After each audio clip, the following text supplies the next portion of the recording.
কিরে তুই রান্না করে এমনি বই রেছিস কে? আমার ক্ষুধা লাগছে, তাড়াতাড়ি খাওয়ান দে। আমি খাইতে তুমি কোত্থেকে? আমি তো রান্না বান্নাই করতে পারি নাই। তুই রান্না বান্না করতে পারস নাই? কেন বলছে 12টা তুই এখনো রান্না শেষ করস নাই? আমি আর না খাইয়া কাজে গেছি, ভাবছি কাজ টাজ করে এই যে খামো। এই আমার যে ক্ষুধা লাগছে আমি খামো কি? তোর মাথা চাপায় খামো আমি? আমি তো রান্না করতে আসছিলাম রান্নাঘরে, কিন্তু আমি শক্তি পাইতেছি না, শরীরটা অনেক খারাপ লাগতেছে। আমার একটু ডাক দিয়া কর না, আজকের দিনটা সে রান্না করুক। এই পথে বৌমিয়া কি যন্ত্রণার মধ্যে যে আমি আছি। মা মা এই, কি হইছে? এত মামা করতেছস কে?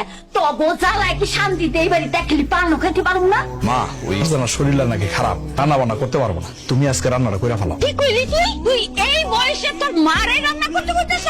আমি যদি এই বয়সে তোরে আর তোর বোনে রান্না করে খাওয়াইতে হয়, তাহলে তুই বিয়া করছস কে? হ্যাঁ, ও চেহারা দেখানোর লিগা?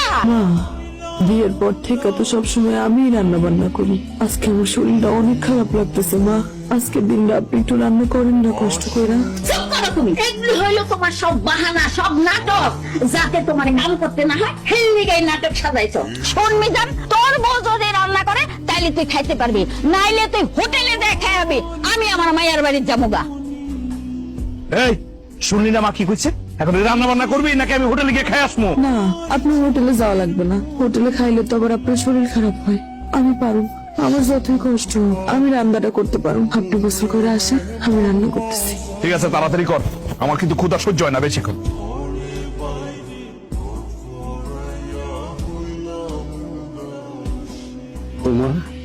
আমি তোমার সাহায্য করি। না আব্বা, আমি একলাই পারব, আপনি যান। এই বৌমা, এদিকে আহ। আম্মা কিছু করবেন? দিন রাত খালি উঠান ঝাড়ু দিলেই চলবো? হ্যাঁ, আর অন্য কোনো কাম নাই? এই যে ঘরের পিড়াটা খসা গেছে, এটা চোখে বাঁচে না? যাও পুকুর থেকে মাটি না তাড়াতাড়ি পিড়াটা লেপা ফেলাও। কয়দিন পরে আমার নাতি নাত পুরাইতাছে, বাড়িতে মানুষে ভরে দেবো। হেরা যদি এই অবস্থা, তাহলে কি মনে করবো? হেরা তো মনে করবো এই বাড়িতে মানুষ থাকে না, গরু ছাগল থাকে। যাও তাড়াতাড়ি। আম্মা, আমার এই অবস্থা আমি কেমনে বসে বসে পিড়া লেপো? আমার শরীরটা একটু ভালো হোক, আমি তারপর পুরা বাড়ি লেপা দিব। তোমার শরীর সুস্থ হইতে হইতে আমার ঘর বাড়ি সব ভেঙে পড়বো। আজকে এই মুহূর্তে তুমি পিড়া লেপবা। আমি উত্তর পাড়া রহিমগো বাড়ি যাইতেছি। আয়া যান দেখি সমস্ত পিড়া লেপা হয়ে গেছে, নাইলে খবর আছে। কামছো ঠিক আছে, আল্লাহ জানি বিয়ে করায় নিয়েছে। আমি দোকানে গেলাম। শোনেন না, আমার কইলো পিড়াটা একটু লেপা দিতে। আপনি একটু আমার পুকুর থেকে কাদামাটি এনে দিবেন? আমার এই শরীর নিয়ে তো আর আমি কাদামাটি আনতে পুকুরে যাইতে পারুম না। বাহ বাহ বাহ, ভালো লাগছে রে তোর কথাটা, আমার ভালো লাগছে। তার মানে তুই কইতেছাস ঘরের কাজও আমি করবো, বাইরের কাজও আমি করবো না? তাহলে তুই কি করবি?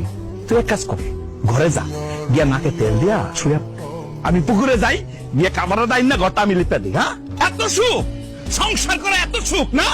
যা তোর কাজটা তুই কর, আমার কাজটা আমার করতে দে। কে গো পুকুর ঘাটে? হে আল্লাহ, ভাবি এই শরীর নিয়ে আপনি পুকুর ঘাটাইছেন কেন? আর কইও না বোন, বাড়ির পিড়াটা সামান্য একটু ফাইটা গেছে। শাশুড়ি কইলো এই পিড়া এখন লেপা দাও। কি করো? পিড়া লেপার জন্যই কাদামাটি নিতে আসছি পুকুরে। তার শাশুড়ি কি মানুষ নাকি অমানুষ? আপনি তো ঠিকঠাক ভাবে হাঁটা চলাই করতে পারেন না। এই অবস্থা আপনারা পাঠাইছে পুকুর থেকে মাটি নিয়ে পিড়া লাগতে। জামাই মিজান ভাই কই? কিছু কয় না আপনার শাশুড়িরে? সে আর কি করবো, মার পোলা তো মার কথাই করবো। সব কাজ করতে যায় যদি আপনার পেটে সন্তানের কোনো ক্ষতি হয়, আপনি সব কাজকর্ম করেন না তো, আর আপনার শাশুড়ির কোনো কথাও শুনবেন না। কি করবো বোন, শাশুড়ির সংসারে আসছি, শাশুড়ির কথা না হলে তো খাইতেও পাবো না। তা আছে কপালে আমার সন্তান, তাই হইব। যাইতে রইলে আবার সে চিল্লা পাল্লা শুরু করে দিব। একটু ধরবা?